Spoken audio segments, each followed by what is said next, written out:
ለመጀመሪያዎቹ መላእክት አወዳድ ብነግራችሁ በጣም ይገርማችኋል። እንግዲህ ይሄ መላእክት በተፈጠሩ ጊዜ የሆነ እንደሆነ ነው የሥነ ፍጥረት መጻሕፍት ሁሉ የሚጠቁሙት። አጋዕዝት በተባለው ነገድ ላይ የተሾመው ሳጥናኤል ጊዜው ጨለማ ነበር ይላል፣ ብርሃን አልነበረም። በዓለመ መላእክት መካከል ደግሞ ድንገት ማይምራን ማለት የሚያውቁ ለባውያን የሚያስተውሉ ሆነው የተፈጠሩ ፍጥረታት ስለነበሩ በድንገት እግዚአብሔርም ደግሞ ተመራማሪ አእምሮ ስለሰጣቸው ይሹ ይመርምሩ ይፈልጉ ሲል እንደተሰወራቸው ጊዜው ጨለማ ስለነበር አንዱን መልአክ ያየዋል። በተለይ አካላቸው ብርሃናማ አካላት ስለነበረ ይተያያሉ።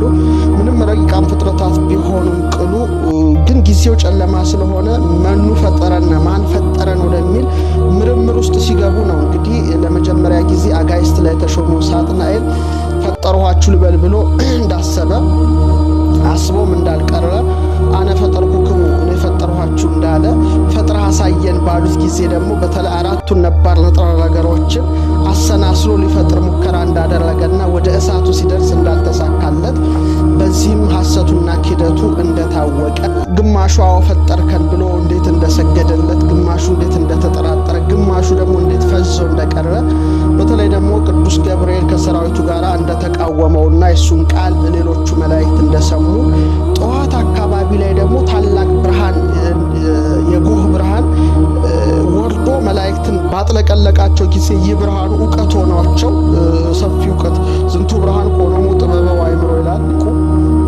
ወደ ጥበብና ወደ ዕውቀት ገብተው እንደተቃወሙት መጨረሻ ላይ ግን ፍልሚያ እንዳነሳ ከነሱ ጋር እንደተዋጋ በተለይ በውጊያው ጊዜ በሶስተኛው ድል እንደተነሳ እንደወደቀ በጣም ሰፊ ነገር። ዛሬ ግን ስለ ኔፍሊም ነው ማነሳው። እንግዲህ በወደቀ ጊዜ ቦዝ ወድቀ ውስተ ምድር ወቦዝ ወድቀ ውስተ አየር ወቦዝ ወድቀ ውስተ እንጦርጦስ ዘውቱ መትሕተ ታሕቲት ይላል ኤጲፋንዮስ። ግማሹ አብሮት ወደ ጥልቁ የወደቀ አለ፣ ግማሹ ደግሞ በአየር ላይ ቀረ አለ። ዛሬ አየር አጋንንት ይባላል። በተለይ ሰው ሲሞት ጻድቁን ነፍስ አይነኩም፣ ግን ያስደነግጣሉ። ኃጥኡን እየቀጠቀጡ የሚሄዱ ናቸው። ግማሹ ምድር ላይ እንደወደቀ በተለያየ በሽታ ደዌ ሰውንም እያሳመሙ የሚኖሩ እነዚህ ረቂቃን የሰው ባላንጣዎች እንዳሉ ብዙ የሥነ ፍጥረት መጻሕፍት ይጠቁማሉ። ሌላም ብዙ ነገሮች አሉ። እዛ ውስጥ አልገባም። ዛሬ የምንነጋገረው የወደቁት መላእክት በሁለተኛው ዙር በተለይ በዘመነ ያሬድ እነ ኖህ ዘመን የተከሰተው ክስተት ምንድን ነው? እነዛስ በውኑ መላእክት ናቸው አይደል የሚለውን ነገር ሁሉ ነው ዳሰን የምናየው። እንግዲህ ራይት ይባላሉ በእኛ አጠራር ወይም ኔፍሊም ይባላሉ። ግዙፋን ማለት ነው ይላሉ። ግማሾቹ ደግሞ ኔፍሊም ማለት መነሾ የዕብራይስጥ ቋንቋ ነው ይላሉ። ነፈለ ወይም ማለት መውደቅ ማለት ነው። በተለይ ሮናልድ ሄንደርስ ሲተረጉመው የወደቁት ፎለን ዋን የወደቁት ተብሎ ይጠቀሳሉ። የግዕዙ መጽሐፍ ደግሞ ራይት ይላቸዋል፣ ደግሞ ያማርነው ኔፍሊም ይላቸዋል። ኔፍሊም እንግዲህ የወደቁ መሆናቸው ወይም ጃይንት ግዙፋን መሆናቸውን ነው የሚጠቁመው።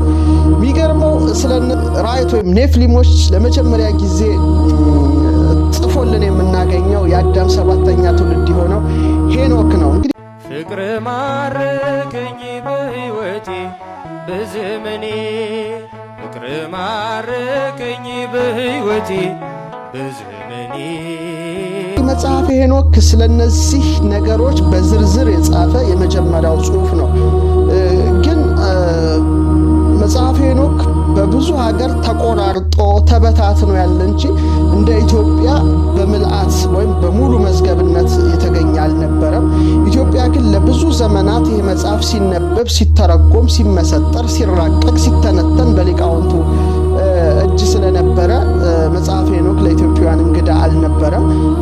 በኋላ ግን እንግዲህ በ18ኛው ክፍለ ዘመን ጄምስ ብሩስ ይህን መጽሐፍ ይዞ ከኢትዮጵያ ስለሄደ በተለይ መጽሐፈ ሄኖክን በመውሰዱ ጥናቱ ደግሞ የበለጠ እንዲስፋፋ ለባህር ማዶ አጥኞች ክፍት ሆኖላቸው እንደገና የኔፍሊም ጉዳይ በጣም ከመጽሐፈ ሄኖክ በኋላ እንደገና ብድግ ብሎ እስከ ዛሬ ድረስ ያልተቋረጠ ምርምር እየተደረገበት ይገኛል። ክቡራን ተመልካቾቻችን ላይክ በማድረግ ሼር በማድረግ ሀሳብ አስተያየታችሁን በመለገስ እየተሳተፋችሁ ነው። በእጅጉ አመሰግናለሁ። ለማንኛውም ሄኖክ እንዲህ ብሎ ጽፏል።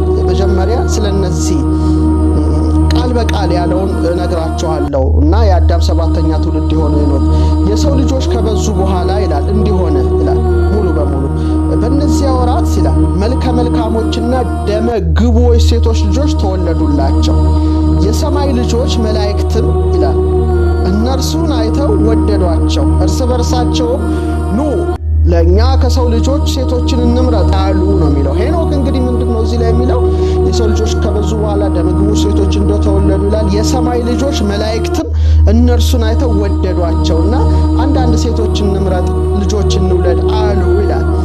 ይቀጥልና ሄኖክ የነዚህ አለቆች ስማዚያ እንደሚባል ቁጥራቸውም ደግሞ ወደ 200 እንደሚጠጋ ጭምር ነው የጻፈውና ስማቸውን በዝርዝር ጽፏል። እዛ ላይ ማየት ትችላላችሁ። በተለይ ያስተማሩትን በጣም እግዚአብሔር የሚያወደውን ክፉ ስራ ታያላችሁ። ሚስቶች ካገቡ በኋላ ደግሞ ጸንሰው ሚስቶቻቸው የወለዱት ልጆች ደግሞ ራእይትና ወይም ኔፍሊሞችን እንደወለዱና ቁጥራቸው ወደ 3000 ክንድ 3000 ክንድ ሰው 3 ክንድ ከስንዝር ቁመት አለው ይባላል። እነዚህ ግን በሺ ነው ያጠፉትና አንዱን ክንድ በ1000 አንዱን ክንድ በ1000 አንዱን ክንድ በ1000 ኦልሞስት ወደ 3000 ክንድ የሚደራረሱ ኔፍሊም የሚባሉት እንደተወለዱ ይጽፋል። እነዚህም በተለይ ለሰዎች መነገር የሌለበትን በጣም ሴክሬት የሆነ ነገር ምስጢራዊ ነገሮችን ሁሉ ለሰው መነገር መገለጥ የሌለበትን ሁሉ መግለጥ እንደጀመሩ በተለይ ካስተማሩት መካከል ተውላጠ ዓለም የሚለው በጣም ይገርማል። የዓለም ለውጥ ይላል እና ያንዱን ጽንስ በአንዱ ውስጥ ማሳደር በቃ ይሄ ትልቁ ነገር ነው። ሰውን ይላሉ መተርጉማን ሊቃውንት ፈረስ በቅሎ ማድረግ ፈረስ በቅሎን ደግሞ ወደ ሰው መለወጥ። ዛሬ በጄኔቲክሱ ጥበብ በጣም አስቀያሚ ስራዎች በምድር ላይ እየተሰሩ እንደሆነ እንግዲህ ዩቲዩብ ላይ እንመለከታለን።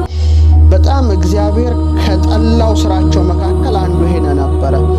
የሰውን ዘር ወስደው ፈረስ በቅሎ ውስጥ የማድረግ ነገር፣ የነዛን ዘር ወስደው ደግሞ ሰው ውስጥ የመክተት ነገር፣ በዛም ሃይብሪድ የሆኑ በጣም አስፈሪ ክሪኤቸሮች እንዲወጡ የማድረግ ነገሮች ይሰራሉ። እንደውም አንዳንድ አጥኚዎች ዛሬ ጭራቅ የሆኑ ሰበዳት ምናምን የሚባሉ ነገሮች ያን ጊዜ በነበረው የአንዱን ጂን ዘረመል ወደ አንዱ በመክተት ፍጥረታትን ኮራፕት ከነበሩበት ተፈጥሯዊ መዋቅር ወደ ሌላ መዋቅር የመስራት ዲኤንኤን የማዛባት ስራ ያኔን የተጀመረው። ያ ጊዜ በጣም ከባድ ጊዜ እንደሆነ ቀላል ነገር አይምሰላችሁ።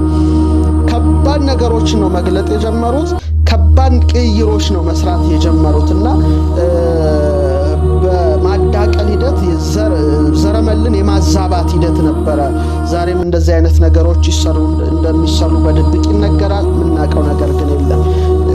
ከዛ ይቀጥልና ሄኖክ ከመላእክት ሩፋኤል ከፈጣሪ ተልኮ ውጊያ ያስተማራቸውን አዛዜልን እጅና እግሩን አስሮ ዱዳኤል በምትባል ቦታ የነበረች ምድረ በዳን ከፍቶ ጨለማ ውስጥ እንዳሰረው በላዩ ጠማማና የሻፎ የሚባሉ ስልስል ድንጋዮችን እንደገጠመበት እስከ ፍርድ ቀን ድረስ ብርሃንን እንዳያይ እንደሸፈነው ሄኖክ ጨምሮ ጽፏል። በተለይ ሄኖክን 2ን 3ን እንድታነቡ ምዕራፍ 2 እና ምዕራፍ 3ን ነግራቸዋለሁ።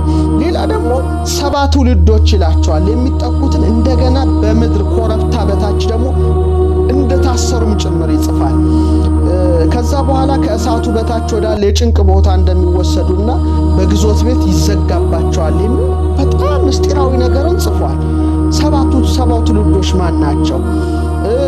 አዛዜል ዱዳኤል የምትባለው ቦታ የት ናት? እስቲ ሻፎ ደንጋይ የተገጠመባት ቦታ ምንድን ናት? ይህ ሁሉ ምስጢር ነው። በጣም ይህ ሁሉ ምስጢር ነው እና መጽሐፈ ሄኖክን የሚያጠኑ ሁሉ እነዚህ ሁሉ ምስጢሮች ሁሉ ያብሰከስካሉና የኔፍሊም ጉዳይ ይህ ብቻ አይደለም። ሙሴም ደግሞ እንደገና ጨምሮ ይጽፋል። እንዲህ ሆነ ይላል። በተለይ ኦሪቱ ላይ ሰዎች በምድር ላይ መብዛት በጀመሩ ጊዜ ሴቶች ልጆች ተወለዱላቸው። የእግዚአብሔር ልጆችም የሰውን ሴቶች ልጆች መልካሞች እንደሆኑ አዩ፣ ከመረጧቸው ሚስት ለራሳቸው ወሰዱ በማለት ይጽፋል። እንደ እግዚአብሔር ልጆች የሰውን ሴት ልጆች አዩ ይላል። ዘመኖቻቸውም ወደ 120 ዘመን እግዚአብሔር እንደወሰነባቸው ልጆችን በወለዱ ጊዜ ስማቸው ኃያላን ተብሎ እንደተጠራ ሰፋ ያለ ጽሑፍ በተለይ ዘፍጥረት 6 አካባቢ ላይ ጽፏል። ያንንም አንቡ። ይሄ ሁለተኛው ሶርስ ነው። ሶስተኛው ኩፋሌ ነው። ኩፋሌም ተመሳሳይ ነገር ነው የሚጽፈው። የአዳም ልጆች በምድር ላይ ይበዙ ዘንድ በጀመሩ ጊዜ ይላል እንዲህ ሆነ፣ ሴቶች ልጆች ተወለዱላቸው፣ የእግዚአብሔር መላእክትም ይላል። እሱ ደግሞ የእግዚአብሔር ልጆች እያለ መጥቷል ሙሴ። እዚህ ላይ ደግሞ የእግዚአብሔር መላእክትም በዚህ ኢዮቤልዩ በአንዲቱ ዓመት እነዚህን አዩአቸው።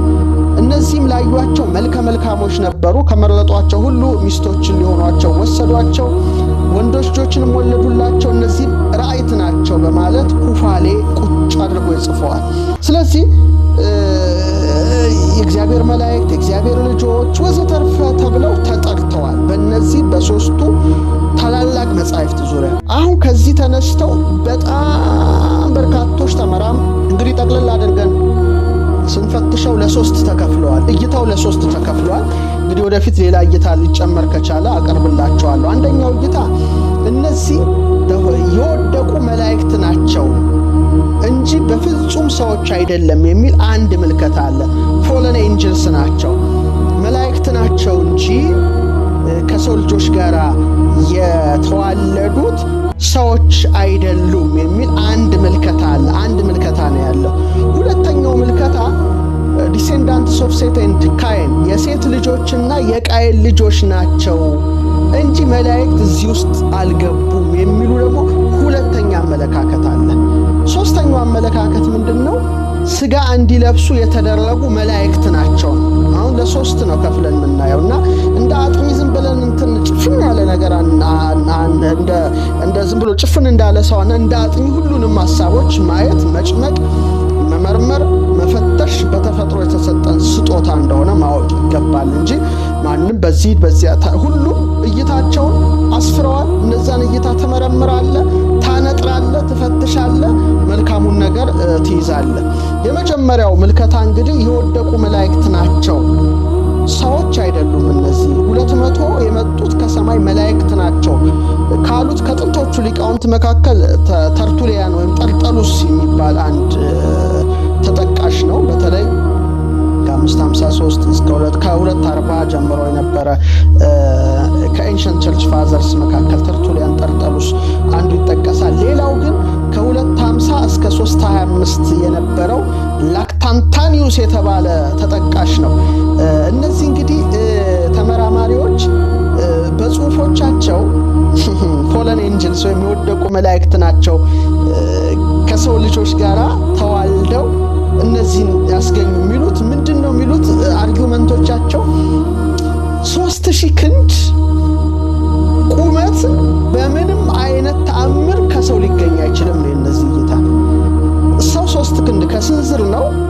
3 ክንድ ከስንዝር ምንም ኃጢአት ቢሰራ ቢዋለድም እስከ 3000 ክንድ ሊረዝሙ የሚችሉ ደመና ሊነኩ የሚችሉ ፍጡራንን ሊያስገኝ አይችልም ብለው ይሟገቱ ነበረ፣ ይከራከሩ ነበረ። ይሄ እንግዲህ አንዱ እይታ ነው። በፍጹም ሰዎች ከ3 ክንድ ከስንዝር ያለፈ 3000 ክንድ ማድረስ አይችሉም። ስለዚህ እነዚህ ፎለን ኤንጅልስ ናቸው፣ መላእክት ናቸው። መጥተው 200 ከበፊቶቹ ከወደቁት ሌላ ደግሞ እነዚህ ወደቁ ብለው ይላሉ። እና እነዚህ ደግሞ ምን የሚል እሳቤ ሁሉም እንግዲህ ቅዱሳት መጻሕፍትን ይጠቅሳሉ ለዚህ ምርምራቸው።